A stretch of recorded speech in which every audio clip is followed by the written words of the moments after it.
好，首先是一个突发消息，美军对叙利亚境内的 ISIS 恐怖组织发动了大规模的打击，针对的是基础设施和武器目标。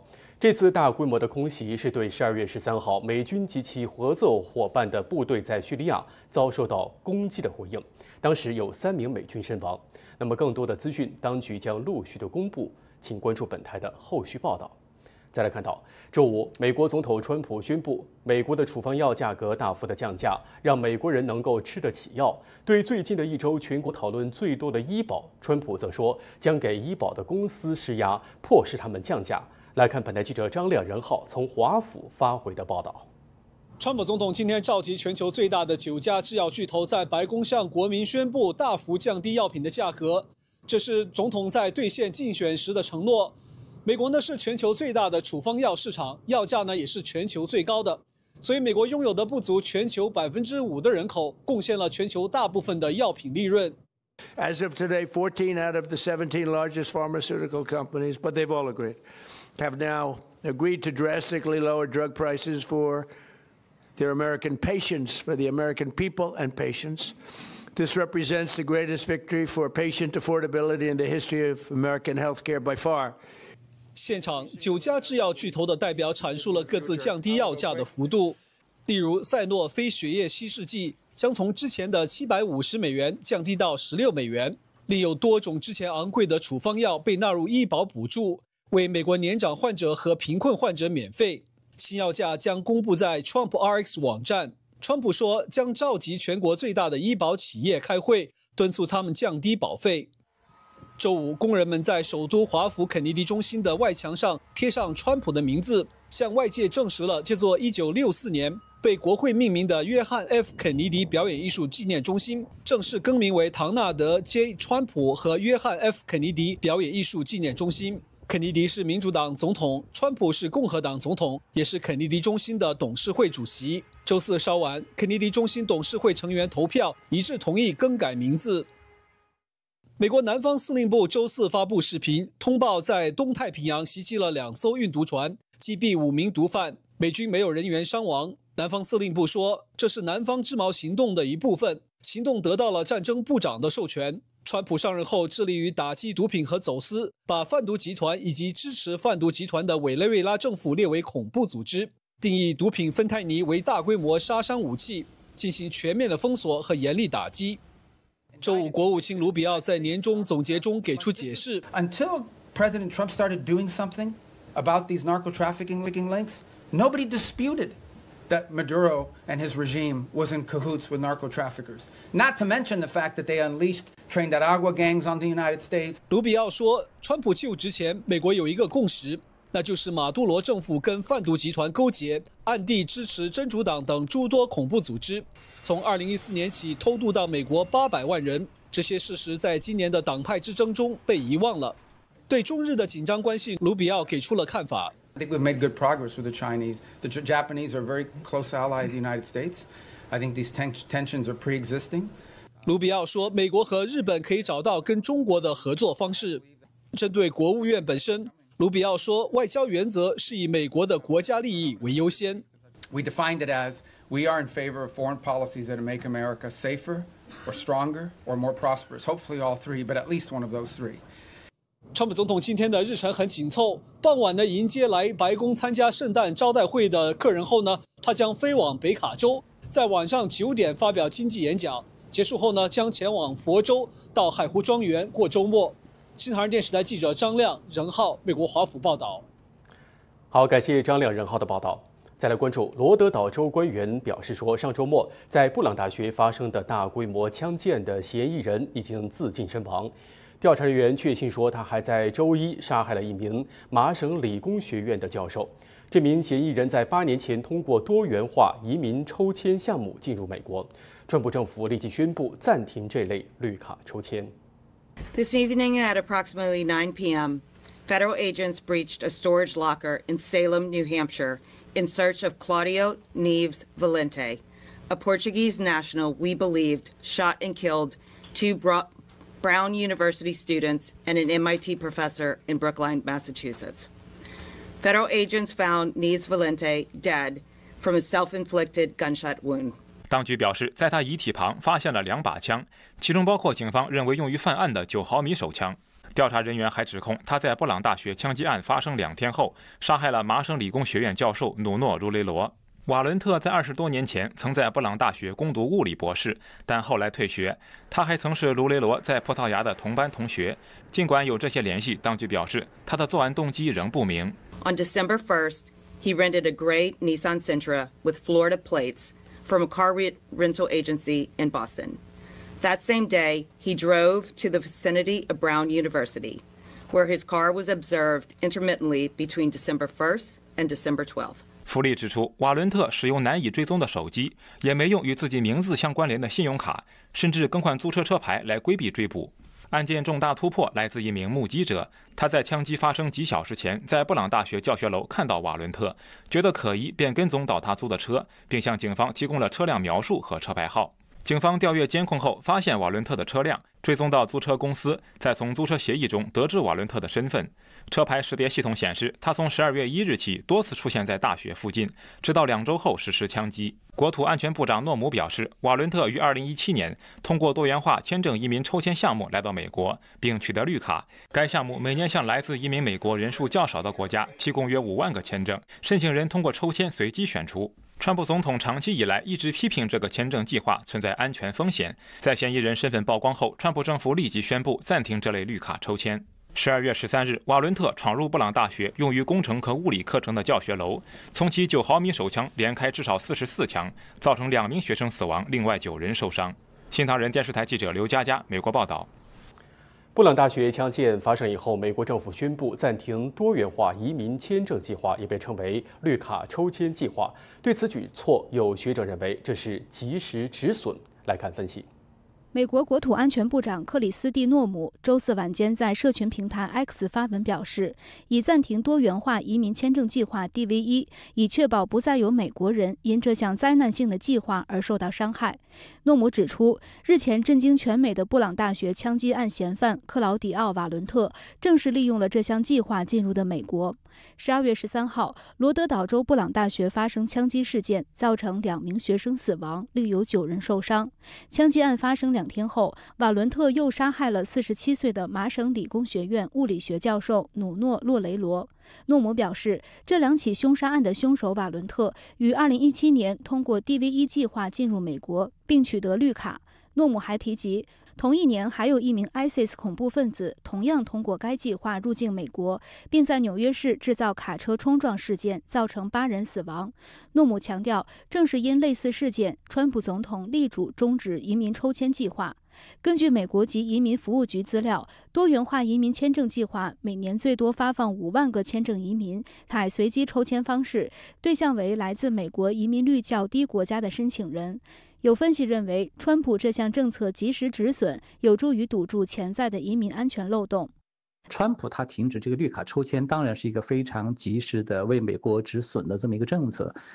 因为这个所谓的这个绿卡抽签呢，它其实过去有个说法叫做绿卡彩票，它是完全随机性的，它对这个人的安全背景没有任何的审查，他会要通过这种抽签的方式进入到美国来，所以这种方式其实它是一种完全对美国的安全是不负责任的这样一种政策。这个绿卡抽签严格说它就是那个 DEI 的那个所谓的极左意识形态它的这个产物。美国国家安全现在面临的最大的风险就是来自于很多非常怀有敌意的敌对的这样一些意识形态的一些国家和一些地区的人。分析认为，美国作为传统移民国家，在维持开放的同时，也必须强化制度，应加强对移民申请人的背景审查和风险评估。我认为要加强审查是对的，比如说对在标准制定上更科学化、更合理化，然后呢，对他们的背景加强这个调查。这个是应该的。然后呢，同时适当的加强对这些可能来自危险国家的人加强一定的审查，这种软措施可以采取，但是不能走入到一种排外的这种情绪当中去。新唐人电视台记者陈月长春采访报道。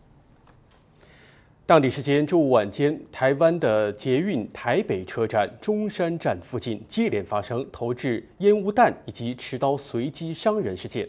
嫌犯在警方围捕的时候坠楼，送医不治。截至记者截稿时，事件造成包括嫌犯在内，一共有4人死亡，9人受伤。一名身穿黑衣的男子先是在马路中间抛掷烟雾弹，然后手持一把尖刀，边走边向途经的路人肆意攻击，并径直冲入百货商店。报警！报警！报警！人们尖叫着四散奔逃。他用重物敲了我的肩膀，他就整个人往那个成品里面冲进去，对，然后又丢了不知道是像是烟雾弹还是什么的东西。民众都是在尖叫，所以他们就是在尖叫跟硝烟味中这样跑进来。台北市警方称，犯案男子名叫张文，27岁。案发当晚，他先是在捷运台北车站地下通道丢掷烟雾弹，中途跑回旅店拿取凶器后，又来到中山站外的马路持刀无差别砍人。截至记者截稿时，已知有至少3人死亡，9人受伤。有画面显示，案发后很多人在街边实施急救。警方接获报警后到现场围堵，张文从百货商店6楼坠楼，送医后不治身亡。目前警方正通过调取监控、解锁手机信息以及搜查张某的出租屋和桃园住处等方式，来确定是否还有共犯协助，并厘清作案动机。因为这毕竟就随机砍人，你不知道什么时候会发生，然后而且大众运输工具，你也不知道什么时候会发生就这种事情，我觉得很危险。中华民国行政院院长卓荣泰表示，也要求台北市警局全力配合检察官的侦办工作，同时也指示内政部警政署全力支持。第一时间要求内政部警政署就全国车站、铁公路的车站、捷运站、航空站提高所有的戒备。那么，在目前初步掌握嫌犯的特征底下，我们也希望民众心情不要过于的焦虑，让警方能够在最短的时间内恢复到整个平静。新唐人电视台记者易静综合报道。美国转折点周4晚开始在美国的亚利桑那凤凰城主办为期3天的2025年美国节，来自于全美的数万名保守派青年参加活动。已故的保守派活动家查理·科克的遗孀艾瑞卡·科克在活动的第一天发表演说，缅怀查理遗志，传承查理精神。这里是亚利桑那州凤凰城，美国转折点今天在这里拉开了2025美国节的序幕。全美数以万计的年轻保守派齐聚一堂，参加美国转折点组织的最大规模的活动。这是他们在创办人查理·科克去世后举办的首场大型活动。查理今年9月在犹他州的校园演讲中不幸遭到暗杀。查理的遗孀、现任美国转折点执行长艾丽卡·科克致开幕词，她缅怀丈夫的遗志，重点介绍了美国转折点过去几个月的成长。其他演讲嘉宾包括班·夏皮罗、迈克尔·诺尔斯以及塔克·卡尔森。他们再次面对数万名热情高涨的年轻人发表了演讲。Charlie wasn't just a speaker, he wasn't just a political thinker, he wasn't just a thought leader.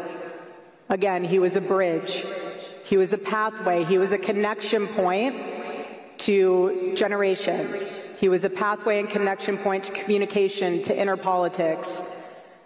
And he also looked at a generation that has been mocked, that has been dismissed, that has been discouraged, and told them, you matter, your ideas matter, your decisions matter. And he would say this country is still worth defending and still worth sacrificing for. He believed disagreement was something not to be canceled. It was something to confront with clarity, courage, and grace. And Charlie loved truth way more than conformity. So this weekend for me personally is laced with nostalgia and it's laced with hope. But deeper than that, it's about carrying forward what Charlie built and ultimately what he gave his life for. And I've said it before and I'll say it again, the mission didn't end with Charlie's life. It's being lived out through each and every one of you in your own way. 活动将在接下来的3天持续进行。出席的重量级嘉宾包括本·卡森医生、梅根·凯利、杰克·波索比克、格雷格·古特菲尔德、格林贝克、史蒂夫·班农、莱利·盖恩斯等，还有国家情报总监加巴德、交通部长达菲以及边境事务主管霍曼等多名政府官员。周日的闭幕式会迎来高潮，副总统万斯将发表闭幕演讲。本台将持续在凤凰城为您报道现场盛况，敬请关注。新唐人电视台记者克里斯·鲍勃，美国亚利桑那凤凰城报道。好，感谢您的报道。周五呢，美国国会民主党议员提出法案，禁止向中共等受关切政权出售先进人工智能芯片，包括英伟达 H200的芯片。那么这项法案旨在维护国家安全，确保美国在人工智能领域的主导地位。周五，美国外交事务委员会首席民主党成员格雷戈里·米克斯率13名民主党议员共同提出恢复机体电路技术出口与安全贸易限制法案，又称限制法案，旨在禁止向中共国及其他受关切国家出售美国最先进的人工智能芯片，同时为在海外营运数据中心的可信赖美国企业建立安全、免许可证的出口机制，以强化美国竞争力。法案内容包括禁止向中共出售 H200 及其他先进人工智能芯片，将现行限制向中共出口美国先进机体电路及产品的措施纳入法律规范，将禁令适用于所有被美国武器禁运的国家，在保障国家安全的基础上，允许出口管制措施随技术进步而调整，协助美国企业实现全球营运安全。米克斯众议员担心，美国向中共出售 H200 芯片会危及美国在 AI 竞赛中的主导地位，更将关键技术拱手交给主要战略竞争对手，损害国家安全。米克斯众议员指出，我提出的法案将禁止向中共国出售先进芯片，同时让美国企业更容易在全球人工智能技术领域与中共国竞争。与此同时，据路透社引述消息人士报道，川普政府已启动审查程序，可能允许英伟达第2强大的 AI 芯片 H200 销往中国。川普总统本月曾表示，他将允许英伟达 H200 芯片销往中国，美国政府将收取 25% 的费用。此举有助于降低中国企业对国产芯片的需求，保持美国芯片制造商的优势地位。但美国何时能完成审查，以及中共是否会允许中国企业采购英伟达芯片仍不确定。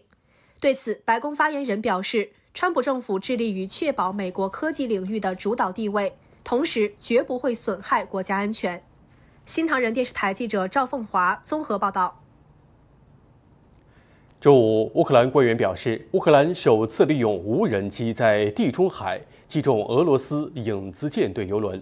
另外，欧盟同意在暂时不动用俄罗斯冻结资产的情况下，向乌克兰提供900亿欧元的贷款，来满足基辅未来2年的资金需求。乌克兰国家安全局官员周五透露，乌克兰无人机首次飞越2000多公里，在地中海水域击中了俄罗斯影子舰队船只昆迪尔号油轮，导致船体严重受损。这是乌克兰对运输俄罗斯石油船只的升级打击行动。上周，乌军还在黑海成功偷袭了10000吨级的大山号油轮。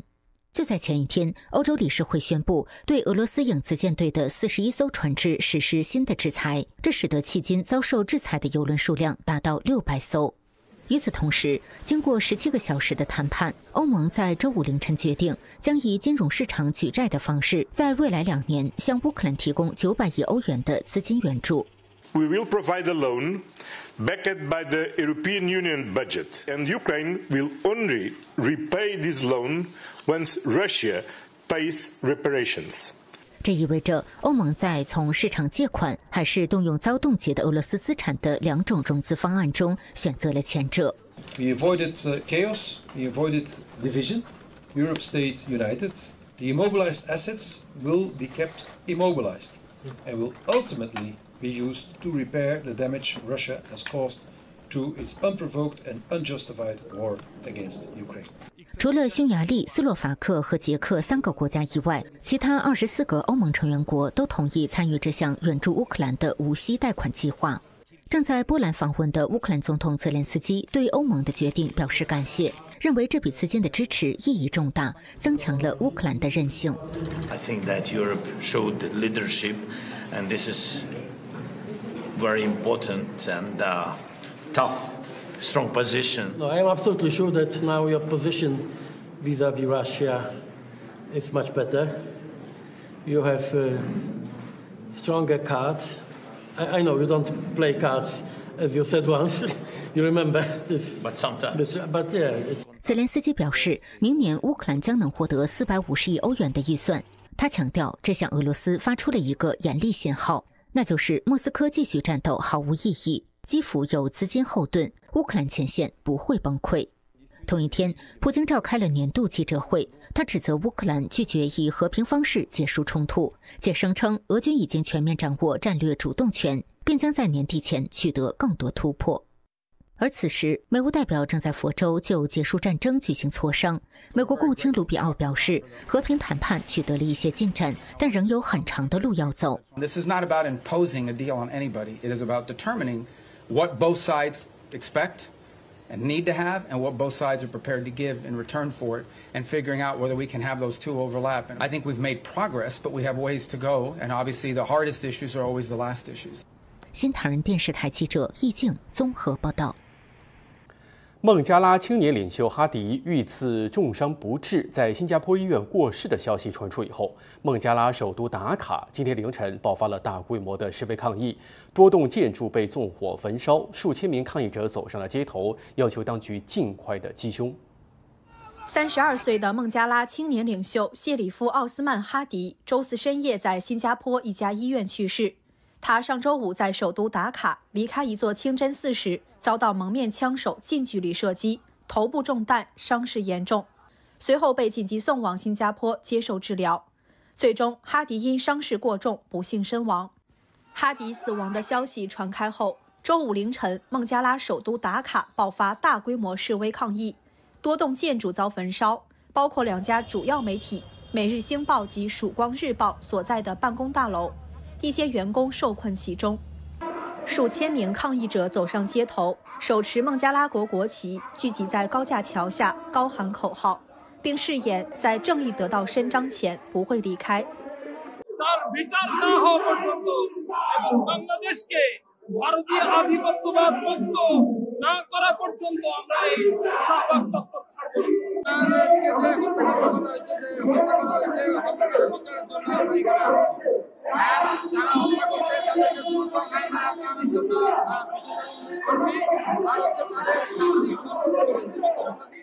哈迪曾是学生运动的重要人物之一。去年7月，孟加拉学生团体因为反对公务员职缺配额制度发起抗议，最终导致时任总理哈希纳下台并流亡印度。哈迪原打算参加2026年2月举行的国会大选。新唐人电视台记者田心综合报道。周五，美国国务卿卢比奥在简报会上表示，美国正在推动加沙和平进程，以落实川普总统提出的20点计划。同时，他期待黎巴嫩和以色列的直接对话能够促使黎巴嫩政府强势掌控国内的政局，迫使真主党解除武装，实现长久的和平。周五，美国国务卿卢比奥表示，国际领袖正就落实加沙和平计划的细节进行商磋，包括部署国际稳定部队。接下来将正式确定愿意向加沙派遣维和部队的国家名单。We're trying to make a lot of progress here with I think the next step here is announcing the board of peace, announcing the Palestinian technocratic group that will help provide daily governance. 在谈到黎巴嫩的局势时，卢比奥对记者表示，美国期盼黎巴嫩与以色列的对话能促使黎巴嫩政府强势掌控政局，并迫使真主党解除武装。What I think is abundantly clear to everybody is no one is in favor of a Hezbollah that can once again threaten the region, act as a direct Iranian proxy. We are hopeful that the talks between Lebanese authorities and the Israelis will create outlines and a way forward that prevents further conflict. 此前一天，以色列对黎巴嫩南部发动一连串空袭，对真主党武装组织的目标实施打击。在美国的斡旋下，以色列与黎巴嫩在2024年达成停火协议，包括解除真主党的武装。黎巴嫩政府希望在2025年底前将全国的武器控制在政府的掌控之下，但真主党头目卡西姆近日明确表示，该组织拒绝解除武装。另外，以色列国内安全局辛贝特周五表示，一名俄罗斯公民涉嫌为伊朗从事间谍活动，被以色列法院起诉。辛贝特在一份声明中说，这名俄罗斯人在伊朗情报机构指示下拍摄以色列港口及基础设施，随后以数字货币的形式获得了报酬。这次逮捕行动源于伊朗情报人员多年来一直以金钱为诱饵，试图招募以色列平民当间谍，为伊朗当局收集情报并执行攻击任务。新唐人电视台记者赵凤华综合报道。美国北卡州昨天发生的飞机坠毁事故，今天有了更多的细节，机上7个人全部罹难。美国国家改装赛车协会在声明中表示，该协会前明星车手格雷格·比弗以及他的妻子克里斯蒂娜、女儿艾玛与儿子莱德在这场事故中不幸身亡。另外3名罹难者分别是前知名车手雷格·沃兹沃斯、飞行员丹尼斯·达顿和他的儿子杰克·达顿。根据飞航追踪网站 FlightAware 的资料，这架飞机原本要飞往佛罗里达州，但起飞不久后，在当地时间上午约10点15分遇上恶劣天气，并试图返回北卡罗来纳州斯泰兹维尔地区机场，但却在降落时撞击地面，随即引发猛烈火势。美国联邦航空总署记录显示，比弗在今年3月才刚取得多引擎飞机的飞行认证，而这架1981年制的塞斯纳550型商务喷射机则属于他拥有的 JB Aviation Leasing 公司。官员尚未说明事故发生时是否由比弗驾驶，但专家指出，他的私人飞行员执照并不允许单独操作这趟航班。FAA 记录也显示，遇难者之一的丹尼斯·达顿是一名航空级运输飞行员，有资格驾驶该型飞机，但仍需配备副驾驶。其次，杰克·达顿则是近期才取得单引擎飞行员执照。北卡共和党联邦参议员汤姆·提里斯也发文悼念比弗。他表示，比弗无论在赛道内外都是 NASCAR 社区的巨人。在飓风海伦重创北卡州西部后，他毫不犹豫动用私人直升机救灾，帮助许多需要的人。比弗享年55岁，职业生涯中共赢得19场 NASCAR 杯系列赛胜利。最后一场比赛是2022年的塔拉迪加的 Geico 500。他在2023年被选为 NASCAR 75位最伟大车手之一。新唐人电视台记者刘佳佳美国报道。好，下面是本期的国际聚焦。12月19日，美国联邦调查局局长帕特尔通过 X 公布，中国博士后研究员黄向友被控走私大肠杆菌入境美国，并做虚假陈述。帕特尔指出，此案反映部分中国学者利用美国大学违法进口生物材料的趋势，并警告，若大肠杆菌失控，可能造成重大公共卫生危机、农作物毁灭性疾病及巨额经济损失。美国国防授权法延续了连续65年获得国会通过的传统。12月18日，川普总统签署2026财政年度国防授权法，批准创纪录的9010亿美元军费，比计划多出80亿美元。法案纳入8亿美元乌克兰安全援助，并强化欧洲与波罗的海3国防务，同时限制美军撤离欧洲的规模。美国生物安全法经过2年拉锯后，纳入2026财年国防授权法。该法案以国家安全为核心，限制联邦政府与生物科技关切企业往来，由白宫管理名单，并援引国防部的1260H 条款。法案还将国防部采购限制扩大到太阳能板、逆变电及中国制电脑、打印机，并评估 TP-Link 等网络设备威胁。美国司法部12月18日表示，已与中国汽车零部件供应商万象集团的美国子公司达成和解，结束近10年针对自中国进口轮毂总成等零部件的关税争议。美方指控万象错误申报商品类别，以规避关税。此次和解不仅让美国追回全部流失的关税收入，并额外收取超过3000万美元的民事罚款。美中贸易战促使中国跨境电商转向欧洲市场 ，Temu、Shein 等平台透过仓储与物流网络加速发货，部分中国移民经营的海外家庭仓加快配送。欧盟关注产品安全及公平竞争，决定自2026年7月1日起，对价值低于150欧元的小额包裹每件征收3欧元关税，以遏制中国低价商品的冲击。12月18号，法国艺术文化专家让·路易·亚南·达维耶观赏了2026年神韵国际艺术团的首场演出以后，他赞叹神韵无可挑剔，神韵将多种艺术元素的完美融合唤醒他所有的感官。在神韵演出当中，他看到了所有的神，感受到神的降临。Eh bien, ce spectacle est pour moi une véritable immersion. Alors c'est un voyage qu'on rêvait de faire et c'est un voyage réussi par la couleur. On a presque le sentiment d'avoir l'odeur des fleurs de lotus lorsqu'elles sont portées par les jeunes femmes. Lorsque le cerf-volant s'envole, eh bien on a l'impression que c'est le vrai cerf-volant. Et puis on peut voir à travers ce spectacle des choses comme l'a évoqué ce jeune couple qui nous présente chacune des scènes avec élégance. Ces périodes de souffrance, ces périodes d'interdiction, et puis ces périodes de mythologie et ces périodes d'histoire incroyables et fantastiques. Je trouve que c'est une vision de la Chine absolument extraordinaire. 让·路易·让南·达维耶是法国装饰艺术与文化遗产专家、策展人、博物馆学家与修复专家，专精餐桌艺术、陶器、水晶与珍稀家具，曾任佳士得拍卖行法国区域负责人。他还是法国艺术与文学骑士勋章得主。C'est une synergie, une harmonie et une chorégraphie absolument irréprochable. On a l'impression que ce qui est très étrange, c'est qu'entre l'utilisation de l'image numérique, du personnage qui sort de l'écran, qui disparaît, et de la chorégraphie absolument irréprochable, on ne sait plus vraiment si c'est la réalité, si ce sont des images. Enfin, c'est vraiment extraordinaire. Et une chose magique pour moi, qui suis sensible à la couleur, c'est le mariage des couleurs. Les costumes sont extraordinaires, les costumes de Cosaque sont spectaculaires et j'ai aimé énormément cette danse des manches d'eau. J'ai trouvé que c'était d'une légèreté, d'une fluidité. Ces jeunes femmes volent sur le sol et ces manches, c'est comme des rubans, c'est comme si leur corps devenait souple, léger, soyeux, à l'identique de ce qu'elles sont. 神韵将多种艺术元素完美融合，唤醒大卫先生所有的感官。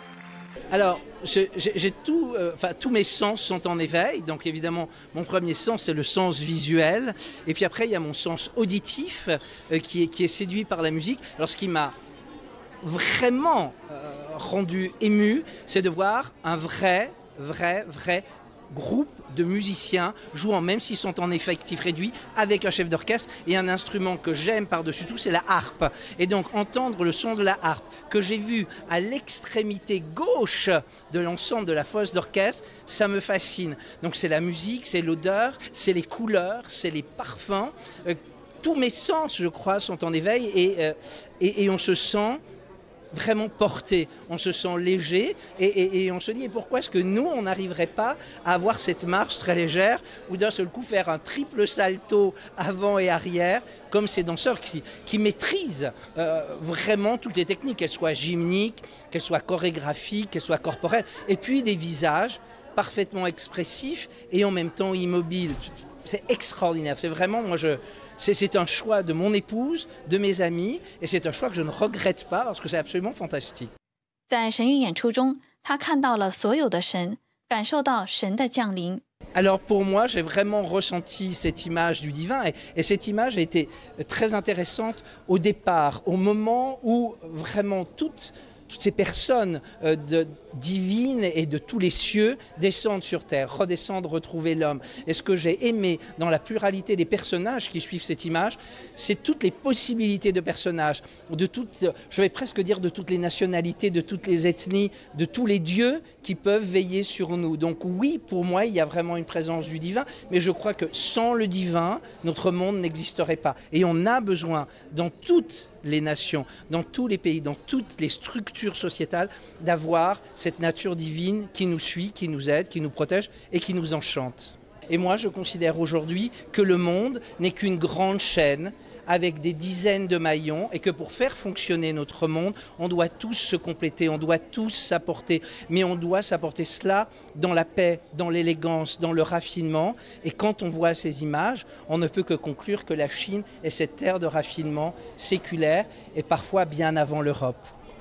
新唐人电视台记者任静、赵嘉玲，法国阿姆内维尔采访报道。承传传统，匠心独具，普瑞堂玄宝黑参，精选韩国优质高丽参，历经2260天， 9蒸9铺手工制作，富含人参皂苷，去除燥火，滋养身心。普瑞堂玄宝黑参再现生命活力。点击视频下面连结，输入 NTD999即可享受全球免运费。